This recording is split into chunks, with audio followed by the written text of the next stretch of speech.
Hello, and welcome back, my dear audience, for Chapter 3 of The Picture of Dorian Gray. Let's get started. One afternoon, a month later, Dorian Gray was reclining in a luxurious armchair in the little library of Lord Henry's house in Curzon Street. It was, in its way, a very charming room, with its high-paneled wainscoting of olive-stained oak, its cream-colored frieze, and a ceiling of raised plasterwork, and its brick-dust felt carpet strewn with long, fringed silk Persian rugs. On a tiny satinwood table stood a statuette by Clodion, and beside it lay a copy of Les Cent Nouvelles, bound for Margaret de Valois by Clovis-Yves, and powdered with the gilt daisies that the Queen had selected for her device. Some large blue china jars filled with parrot tulips were ranged on the mantel-shelf, and through the small leaded pane to the window streamed the apricot-colored light of a summer's day in London. Lord Henry had not come in yet. He was always late, on principle, his principle being that punctuality is the thief of time. The lad was looking rather sulky, as with listless fingers he turned over the pages of an elaborately illustrated edition of Manon Lescaut they had found in one of the bookcases. The formal, monotonous ticking of the Louis XIV's clock annoyed him. Once or twice he thought of going away. At last he heard a light step outside, and the door opened. "How late you are, Harry," he murmured. "I'm afraid it's not Harry, Mr. Gray," said a woman's voice. He glanced quickly round and rose to his feet. "I beg your pardon, You thought it was my husband. It is only his wife. You must let me introduce myself. I know you quite well by your photographs. I think my husband has got 27 of them." "Not 27, Lady Henry." "Well, 26 then. And I saw you with him at the opera the other night." She laughed nervously as she spoke and watched him with her vague, forget-me-not eyes. She was a curious woman, whose dresses always looked as if she'd been designed in a rage and put on in a tempest. She was always in love with somebody, and as her passion was never returned, she had kept all her illusions. She tried to look picturesque, but only succeeded in being untidy. Her name was Victoria, and she had a perfect mania for going to church. That was the Lohengrin, Lady Henry, I think. Yes, it was dear Lohengrin. I like Wagner's music better than any other musician. It is so loud that one can talk the whole time without people hearing what one says. That is a great advantage, don't you think, Mr. Gray? The same nervous staccato laugh broke from her thin lips, and her fingers began to play with the long paper knife. Dorian smiled and shook his head. "I'm afraid I don't think so, Lady Henry. I never talk during music, at least during good music. If one hears bad music, it's one's duty to drown it out by conversation." "Ah, that's one of Harry's views, isn't it, Mr. Gray? But you must not think I don't like good music. I adore it, but I am simply afraid of it. It makes me too romantic. I have simply worshipped pianists, 2 at a time sometimes. I don't know what it is about them. Perhaps it's that they are foreigners. They all are, aren't they? Even those that are born in England become foreigners after a time. Don't they? It's so clever of them. And such a compliment to art. It makes it quite cosmopolitan, doesn't it? You have never been to any of my parties, have you, Mr. Gray? You must come. I can't afford orchids, but I spare no expense in foreigners. They make one's rooms look so picturesque. But here is Harry. Harry, I came in to look for you to ask you something. I forget what it was. And I found Mr. Gray here. We've had such a pleasant chat about music. We have quite the same views. No, I think our views are quite different, but he has been most pleasant. I am so glad to have seen him." "I am charmed, my love. Quite charmed," said Lord Henry, elevating his dark crescent-shaped eyebrows and looking at them with an amused smile. "So sorry I'm late, Dorian. I went to look after a piece of old brocade in Wardour Street and had to bargain for hours for it. Nowadays people know the price of everything and the value of nothing." "I'm afraid I must be going," exclaimed Lady Henry after an awkward silence with her silly sudden laugh. "I've promised to drive with the Duchess. Goodbye, Mr. Gray. Goodbye, Harry. You are dining out, I suppose. So am I. Perhaps I shall see you at Lady Thornberry's." "I dare say, my dear," said Lord Henry, shutting the door behind her as she flitted out of the room, looking like a bird of paradise that has been out in the rain, and leaving a faint odor of patchouli behind her. Then he shook hands with Dorian, lit a cigarette, and flung himself down on the sofa. Never marry a woman with straw-colored hair, Dorian, he said after a few puffs. Why, Harry? Because they are so sentimental. But I like sentimental people. Never marry at all, Dorian. Men marry because they are tired. Women because they are curious. Both are disappointed. I don't think I'm likely to marry, Harry. I am too much in love. That's one of your aphorisms I'm putting into practice as I do everything you say. Whom are you in love with? Said Lord Henry, looking at him with a curious smile. With an actress, said Dorian Gray, blushing. Lord Henry shrugged his shoulders. That is a rather commonplace debut, he murmured. You would not say so if you saw her, Harry. Who is she? Her name is Sybil Vane. Never heard of her. No one has. People will someday, however. She is a genius. My dear boy, no woman is a genius. Women are a decorative sex. They never have anything to say, but they say it charmingly. They represent the triumph of matter over mind, just as we men represent the triumph of mind over morals. There are only two kinds of women, the plain and the colored. The plain women are very useful if you want to gain a reputation for respectability. You have merely to take them down to supper. The other women are very charming. They commit one mistake, however. They paint in order to try to look young. Our grandmothers painted in order to try and talk brilliantly. Rouge and esprit used to go together. That has all gone out now. Now, as long as a woman can look 10 years younger than her own daughter, she is perfectly satisfied. As for conversation, there are only 5 women in London worth talking to, and 2 of these can't be admitted into decent society. However, tell me about your genius. How long have you known her? About 3 weeks. Not so much. About 2 weeks and 2 days. How did you come across her? I will tell you, Harry, but you mustn't be unsympathetic about it. After all, it never would have happened if I had not met you. You filled me with a wild desire to know everything about life. For days after I met you, something seemed to throb in my veins. As I lounged in the park or strolled down Piccadilly, I used to look at every one who passed me and wonder with a mad curiosity what sort of lives they led. Some of them fascinated me, some filled me with terror. There was an exquisite poison in the air. I had a passion for sensations. One evening, about 7 o'clock, I determined to go out in search of some adventure. I felt that this grey, monstrous London of ours, with its myriads of people, its splendid sinners, and its sordid sins, as you once said, must have something in store for me. I fancied 1,000 things. The mere danger gave me a sense of delight. I remembered what you had said to me on that wonderful night when we first dined together about the search for beauty being the poisonous secret of life. I don't know what I expected, but I went out and wandered eastward, soon losing my way in a labyrinth of grimy streets and black, grassless squares. About 8:30, I passed by a little third-rate theater with great flaming gas jets and gaudy playbills. A hideous Jew in the most amazing waistcoat I have ever beheld in my life was standing at the entrance smoking a vile cigar. He had greasy ringlets and an enormous diamond blazed on the center of a soiled shirt. "Have a box, me lord," he said, when he saw me, and he took off his hat with an act of gorgeous civility. There was something about him, Harry, that amused me.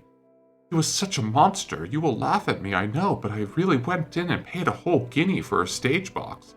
The present day, I can't make out why I did so, and yet, if I hadn't, my dear Harry, if I hadn't, I would have missed the greatest romance of my life. I see you are laughing. It is horrid of you. I am not laughing, Dorian. At least I'm not laughing at you. But you should not say the greatest romance of your life. You should say the first romance of your life. You will always be loved. You will always be in love with love. There are exquisite things in store for you. This is merely the beginning. Do you think my nature so shallow? Cried Dorian angrily. No, I think your nature so deep. How do you mean?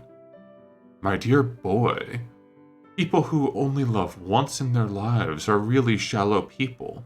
What they call their loyalty and their fidelity, I call either their lethargy of custom or the lack of imagination. Faithlessness is to the emotional life what consistency is to the intellectual life. Simply a confession of failure. I don't want to interrupt you. Go on with your story. Well, I found myself seated in a horrid little private box with a vulgar drop-down scene staring me in the face. I looked out behind the curtain and surveyed the house. It was a tawdry affair, all cupids and cornucopias like a third-rate wedding cake. The gallery and pit were fairly full, but 2 more rows of dingy stalls were quite empty, and there was hardly a person in what I suppose they called the dress circle. Women went about with oranges and ginger beer, and there was a terrible consumption of nuts going on. It must have been just like the palmy days of the British drama. Just like, I should fancy, and very horrid. I began to wonder what on earth I should do when I caught sight of the playbill. What play do you think it was, Harry? I should think The Idiot Boy, or Dumb but Innocent. Our fathers used to like that sort of piece. I believe the longer I live, Dorian, the more keenly I feel that whatever was good enough for our fathers is not good enough for us. In art, as in politics, le grand-père ont toujours tort. The play was good enough for us, Harry. It was Romeo and Juliet. I must admit I was rather annoyed at the idea of seeing Shakespeare done in such a wretched hole of a place. Still, I felt interested in a sort of way. At any rate, I determined to wait for the first act. There was a dreadful orchestra presided over by a young Jew who sat at a cracked piano. That nearly drove me away, but at last the drop scene was drawn up, and the play began. Romeo was a stout, elderly gentleman with corked eyebrows, a husky tragedy voice, and a figure like a beer barrel. Mercutio was almost as bad. He was played by the low comedian who had introduced gags of his own and was on most familiar terms with the pit. They were as grotesque as the scenery, and that looked as if it had come out of a pantomime of 50 years ago. But Juliet, Harry, imagine a girl hardly 17 years of age with a little flower-like face, a small Greek head with plaited coils of dark brown hair, eyes that were violet wells of passion, lips that were like petals of a rose. It was the loveliest thing I had ever seen in my life. You said to me once that the pathos left you unmoved, but that beauty, mere beauty, could fill your eyes with tears. I tell you, Harry, I could hardly see this girl for the mist of tears that came across me. And her voice, I've never heard such a voice. It was very low at first, with deep, mellow notes that seemed to fall singly upon one's ear. Then it became a little louder and sounded like a flute or a distant hautbois. In the garden scene, it had all the tremulous ecstasy that one hears just before dawn when the nightingales are singing. There were moments later on when I had the wild passion of violins. You know how a voice can stir one. Your voice and the voice of Sybil Vane are 2 things I shall never forget. When I close my eyes, I hear them, and each of them says something different.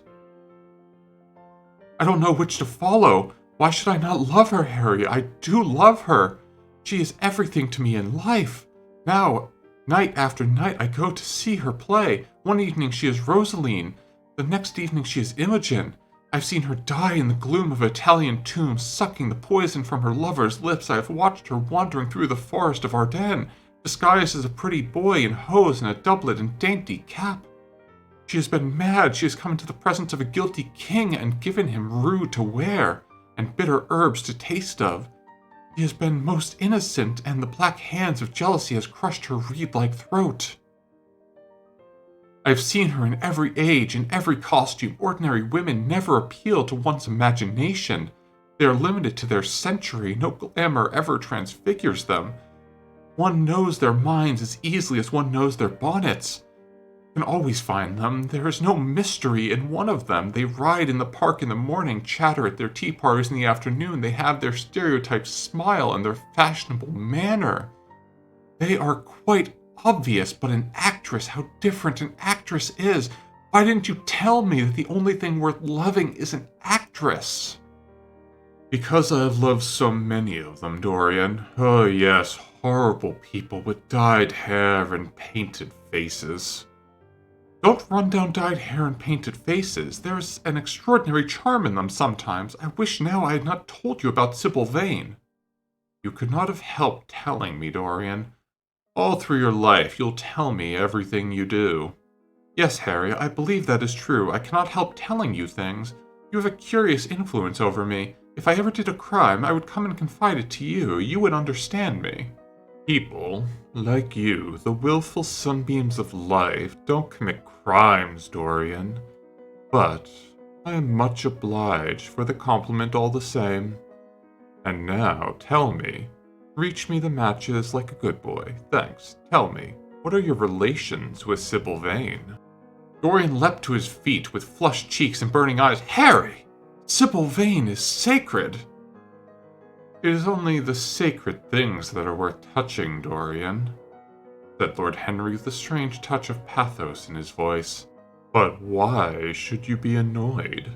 I suppose she will be yours someday. When one is in love, one always begins by deceiving oneself, and one always ends by deceiving others. That is what the world calls romance. You know her, at any rate, I suppose. Of course I know her. On the first night I was at the theater, the horrid old Jew came round the box after the performance was over and offered to bring me behind the scenes and introduce me to her. I was furious with him and told him that Juliet had been dead for hundreds of years and that her body was lying in a marble tomb in Verona. I think from his blank look of amazement that he thought I had taken too much champagne or something. I am not surprised. I was not surprised either. Then he came and asked me if I wrote for any newspaper. I told him I'd never even read them. He seemed terribly disappointed at that, and confided to me that all the dramatic critics were in conspiracy against him, and they were all to be bought. I believe he was quite right there, but on the other hand, most of them are not at all expensive. Well, he seemed to think that they were beyond his means. By this time, the lights were being put on in the theater and I had to go. He wanted me to try some cigars, which he strongly recommended. I declined. The next night, of course, I arrived at the theater again. When he saw me, he made a low bow and assured me I was a patron of the art. He was a most offensive brute. Though he had an extraordinary passion for Shakespeare, he told me once, with an air of pride, that his 3 bankruptcies were entirely due to the poet, whom he insisted on calling the Bard. He seemed to think it a distinction. It was a distinction, my dear Dorian, a great distinction. But when did you first speak to Miss Sybil Vane? The third night. She had been playing Rosalind, and I could not help going round. I had thrown her some flowers, and she had looked at me. At least I fancied that she had. The old Jew was persistent. He seemed determined to bring me behind, so I consented. It was curious my not wanting to know her, wasn't it? No, I don't think so. My dear Harry, why? I will tell you some other time. For now, I want to hear about the girl. Sybil? Oh, she was so shy and so gentle. There's something of a child about her. Her eyes opened wide in exquisite wonder when I told her what I thought of her performance, and she seemed quite unconscious of her power. I think we were both rather nervous. The old Jew stood grinning at the doorway in the dusty green room, making elaborate speeches about us both while we stood looking at each other like children. He would insist on calling me my lord, but I had to assure Sybil that I was not anything of the kind. She said quite simply to me, "You look more like a prince." Upon my word, Dorian, Miss Sybil knows how to pay compliments. You don't understand her, Harry. She regarded me merely as a person in a play. She knows nothing of life. She lives with her mother, a faded, tired woman who played Lady Capulet in a sort of magenta dressing wrapper on the first night, and who looks as if she had seen better days. I know the look. It always depresses me. The Jew wanted to tell me about her history, but I said it did not interest me. You are quite right. There's always something infinitely mean about other people's tragedies. Sybil is the only thing I care about. What is it to me where she came from? From her little head to her little feet, she is absolutely and entirely divine. I go to see her act every night of my life, and every night she is more marvelous. That is the reason, I suppose, that you will never dine with me now. I thought you must have some curious romance on hand. You have, but it's not quite what I expected.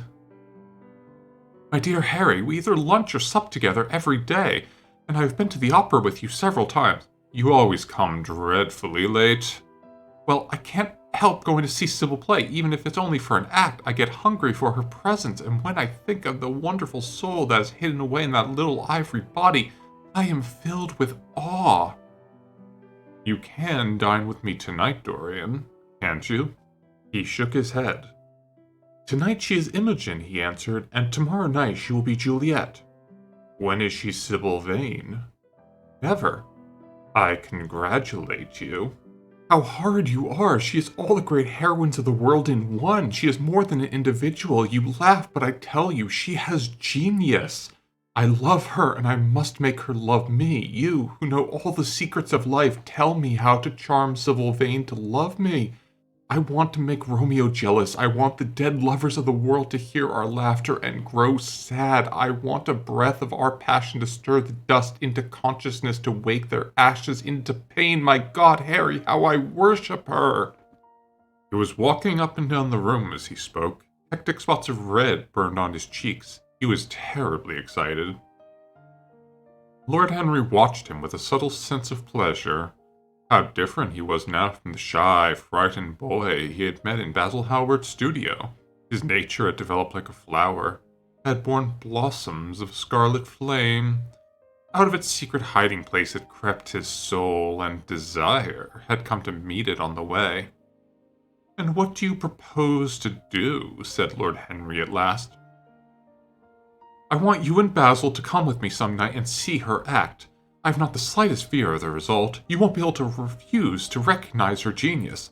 Then we must get her out of the Jew's hands. She is bound to him for 3 years, at least 2 years and 8 months from the present time. I will have to pay him something, of course. When all of that is settled, I will take a West End theater and bring her out properly. She will make the world as mad as she has made me." "Impossible, my dear boy." "Yes, she will. She is not merely art, consummate art, instinct in her. But she has personality also, and you have often told me that it's personalities, not principles, that move the age." "Well, what night shall we go? Let me see. Today is Tuesday. Let us fix tomorrow. She plays Juliet tomorrow." "All right. The Bristol at 8 o'clock, and I will get Basil." "Not 8, Harry, please. 6:30. We must be there before the curtain rises. You must see her in the first act where she meets Romeo." 6:30? What an hour! It'll be like having a meat tea. However, just as you wish. Shall you see Basil between this and then, or shall I write to him? "Dear Basil, I had not laid eyes on him for a week. It is rather horrid of me, as he has sent me my portrait in the most wonderful frame designed by himself, though I am a little jealous of it for being a whole month younger than I am.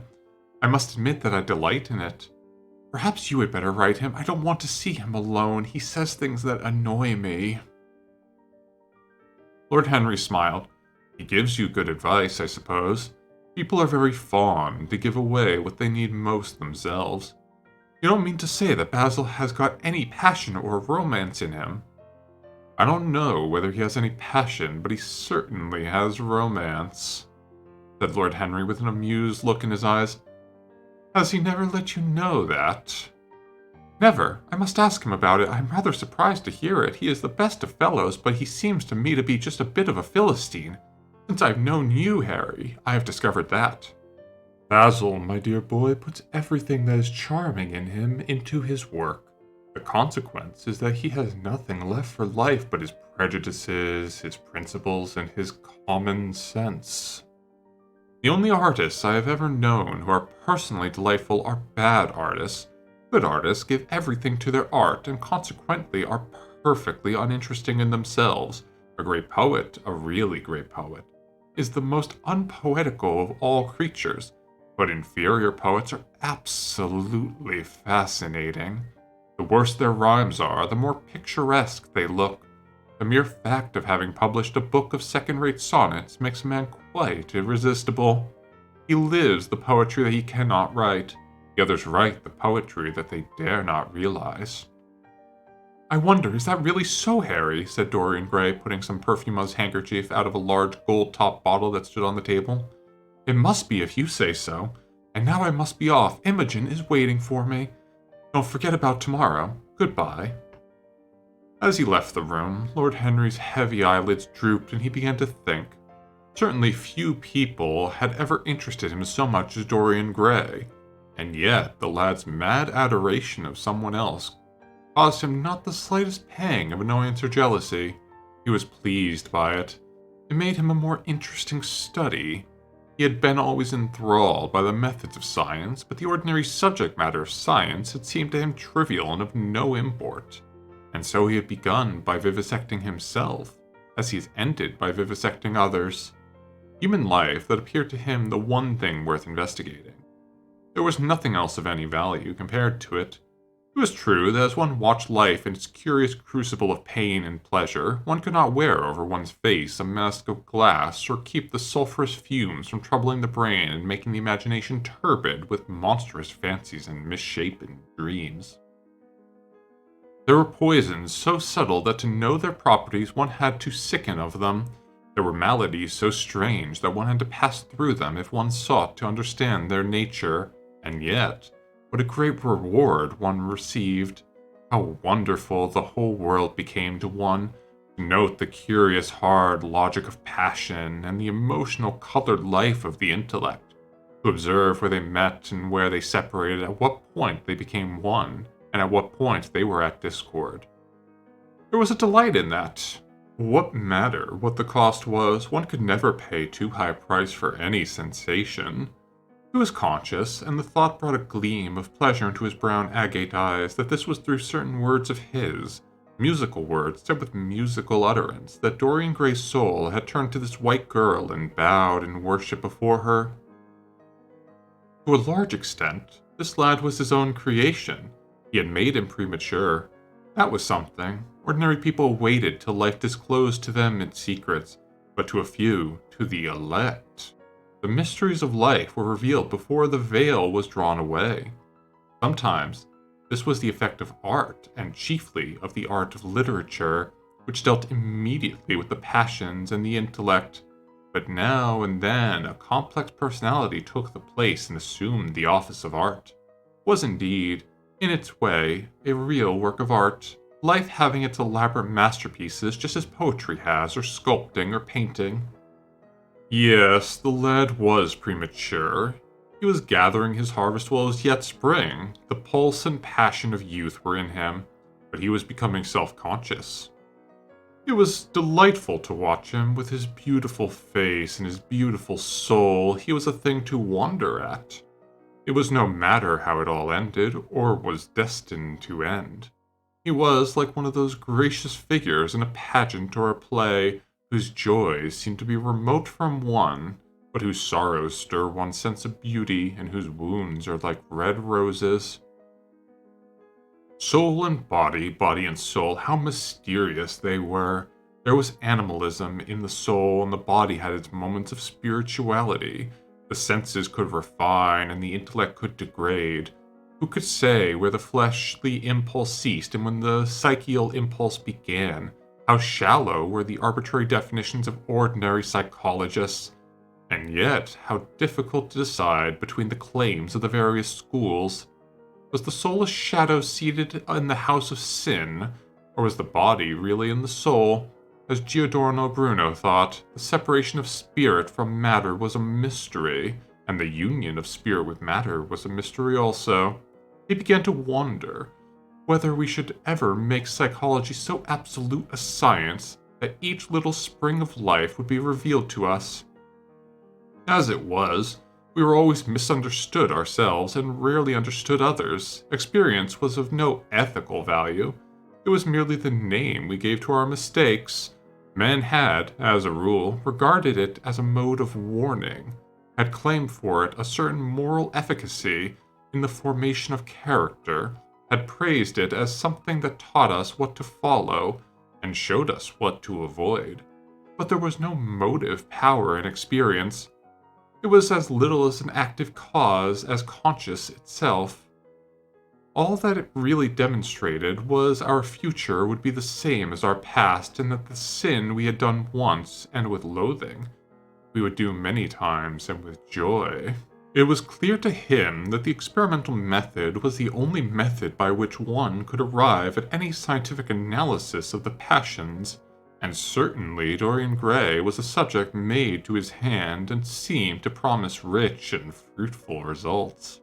His sudden mad love for Sybil Vane was a psychological phenomenon of no small interest.